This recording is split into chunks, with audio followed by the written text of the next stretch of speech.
Our next speaker is Jamie Glazov. He's the managing editor of Front Page Magazine, which is an online publication founded by David Horowitz. A lot of us know that name, David. Yeah. And he specializes in Soviet studies and U.S. and Canadian foreign policy. His father and mother were from Russia, and his father actually was a Russian dissident. So you can probably get a pretty good idea of his background, of how he was brought up, realizing the dangers of communism, socialism, and all governments that take away your rights one by one until you don't have any left.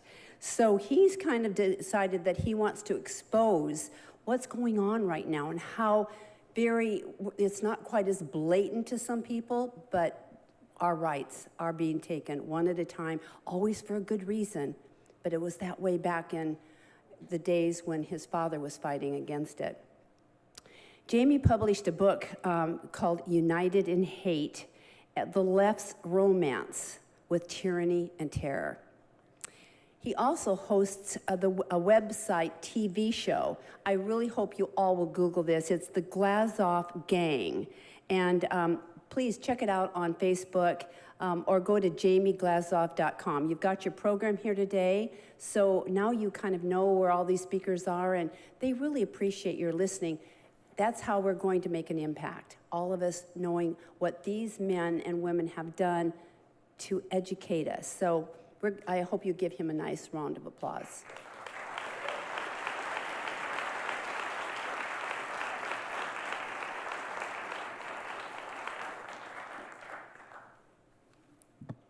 Thank you very much for having me here today. It's a real honor.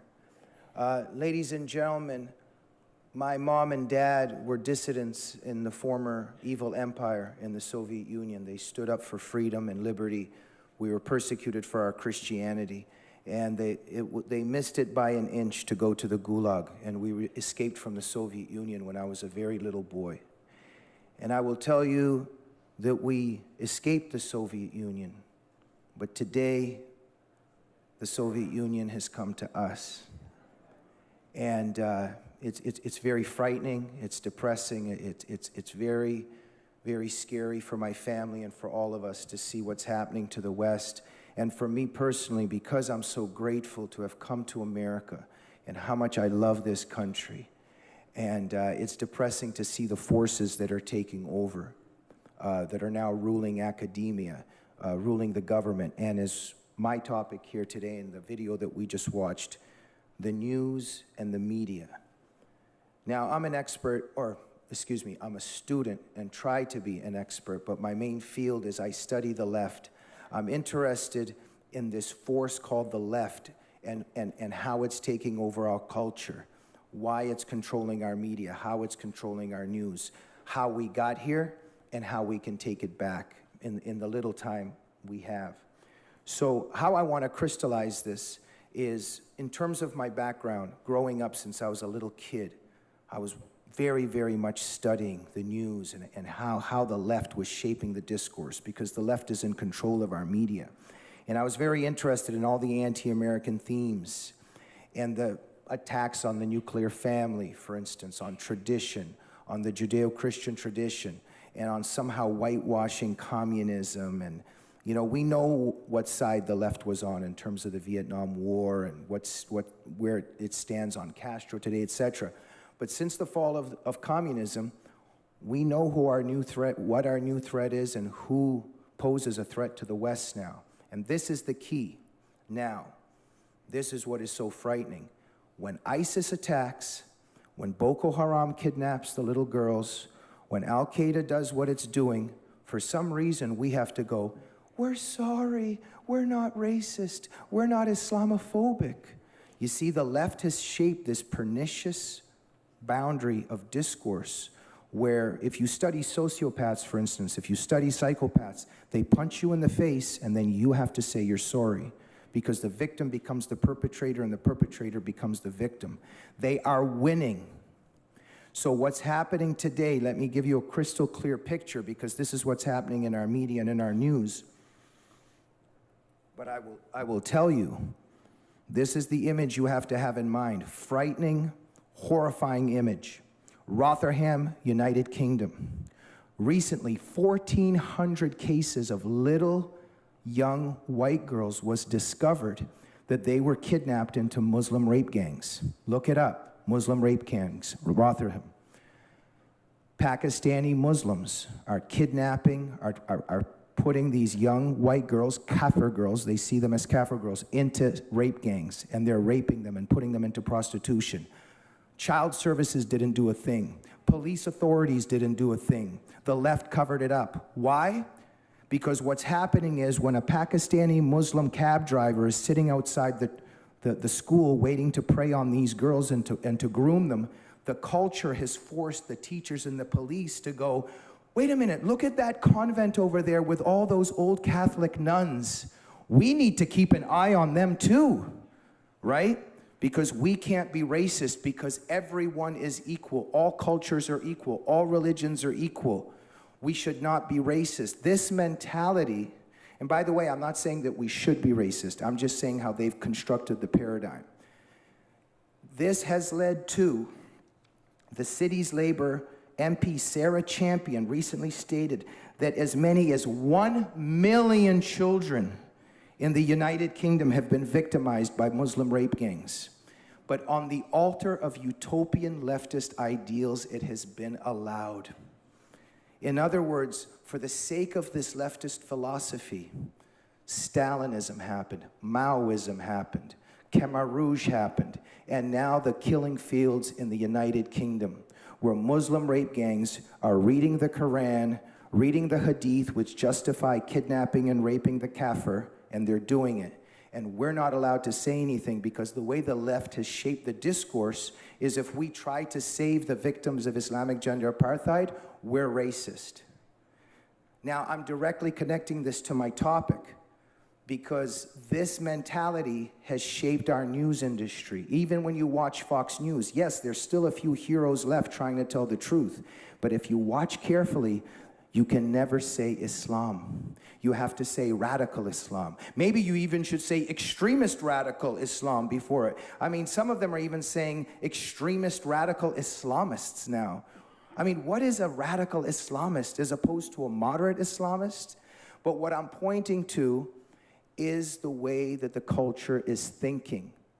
Now, why we have failed as conservatives, this is the key. What has happened? How do we bring it back?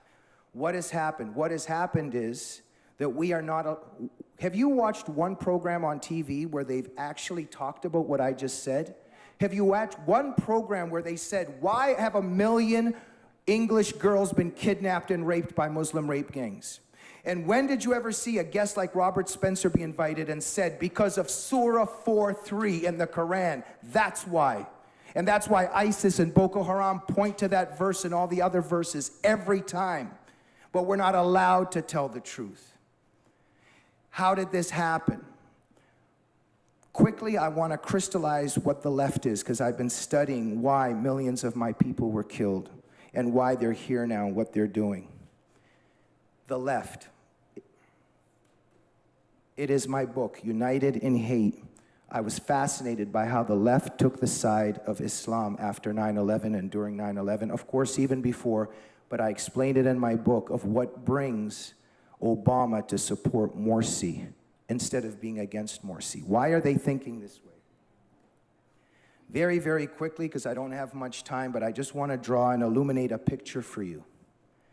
It was the first lie, and it happened in the Garden of Eden. You can be God. The Tower of Babel, you can be God. Now, I'm a Christian. I don't build a perfect world. That comes from Jesus Christ. That comes from God, okay?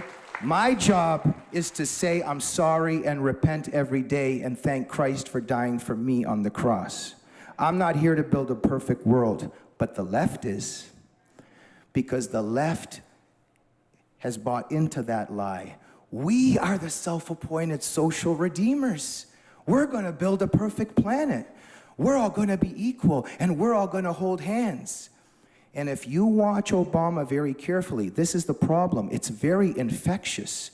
that utopian lie. Satan knows what he's doing. He knows that instinct in humans after the fall, the same pernicious poison that led him to do what he did when he rebelled. When you watch Obama carefully, and it doesn't matter who you are, it doesn't matter what your color of your skin is, or what religion you have, or where you come from, or who you love, come on up and join us. And it sounds so good because we're going to be part of this family, and we're all going to hold hands. And before you know it, the Maoist unisex clothing. Everybody looks the same. All the individuals are gone. Individualism is gone. Maoist unisex clothing, the burqa. Do you get it? There's no differences between anybody. Everybody's the same. Everybody's a god.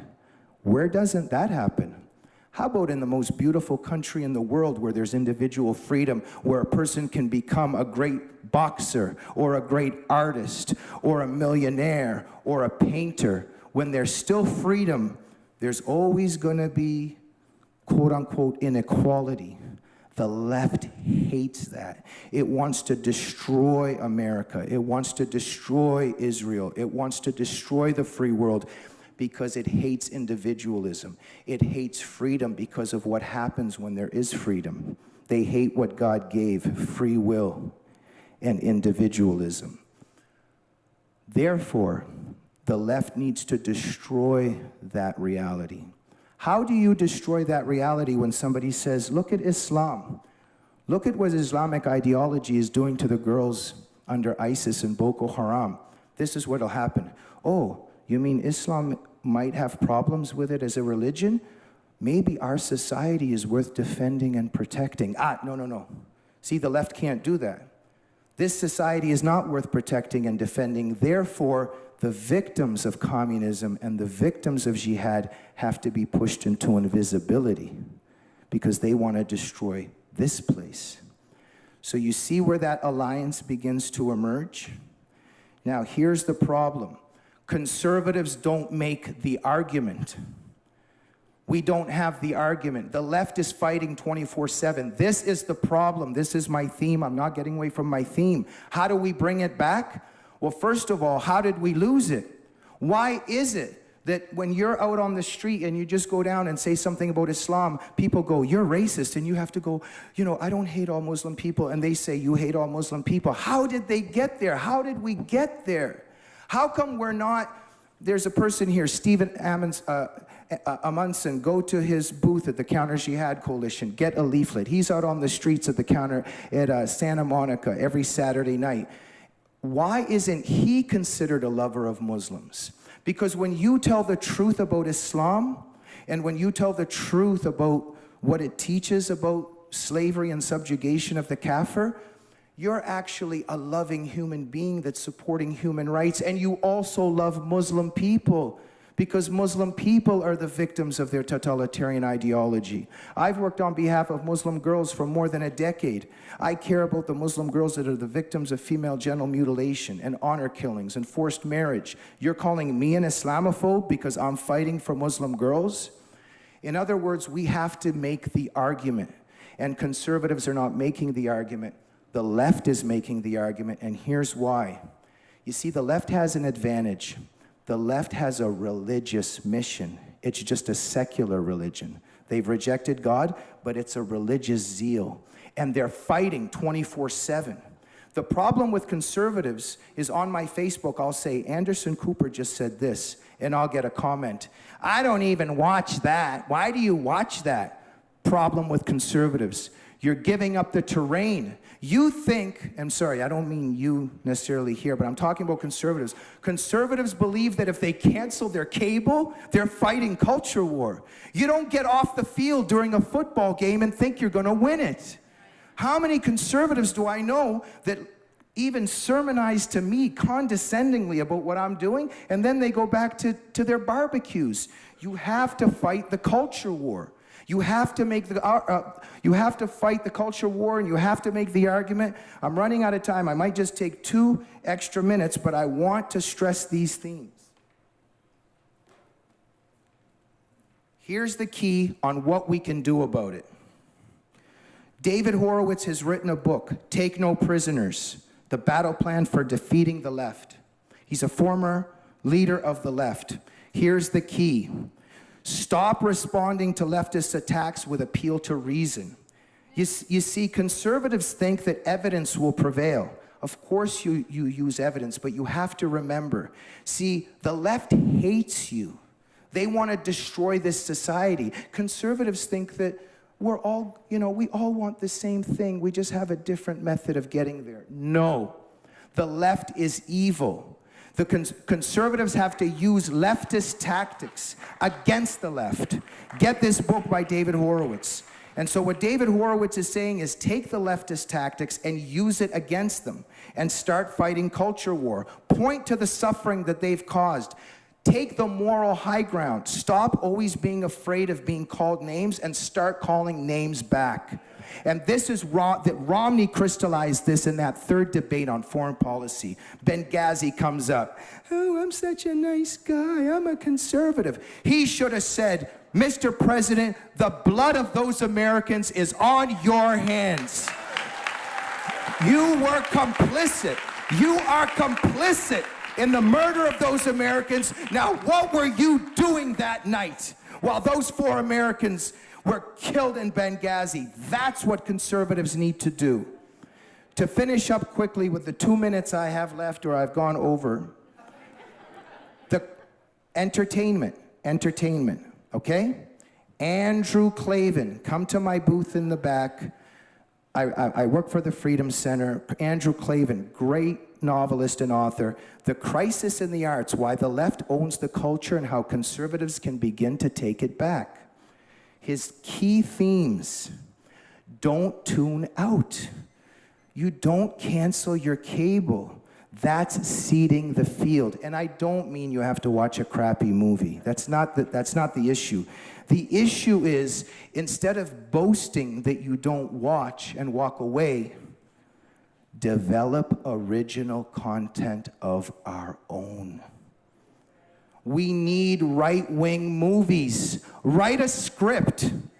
And if you're not a writer, support somebody that is writing a script. The key, and I'm upset about this. Sorry, maybe but on my Facebook constantly, I'm like, MSNBC just did this constantly. Why do you even watch that? Because I study the enemy and want to know what he's doing so I can crush him. Why am I an immigrant I'm an immigrant fighting for this country. When are Americans going to get off the couch and fight for this country too? So ladies and gentlemen, the key to walk away from is make stuff and support stuff. Instead of having barbecues 24/7 and boasting how you don't go to movies.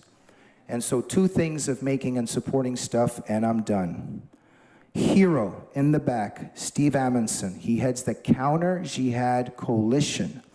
Go to the booth. This gentleman is a hero. He's on the streets in Santa Monica on 3rd Street Promenade every Saturday night handing out leaflets about Islam, about who Muhammad is, educating the public. If you don't want to stand with him, contribute a little bit to the leaflets that he's producing out of his own pocket every day. I host a show called The Glazov Gang. You know why I started it? Because I'm sick of sitting in front of the TV saying, ask the question, ask the question. I brought on Geert Wilders recently. I brought on Robert Spencer. I brought on Dinesh D'Souza. I'm inviting the people that are telling the truth. Please visit the Glazov Gang on Facebook at jamieglazov.com. You want to come on my show, come on my show. If you don't want to come on my show, support my show. Ladies and gentlemen, through the Lord and Jesus Christ, we will prevail. Amen. Thank you.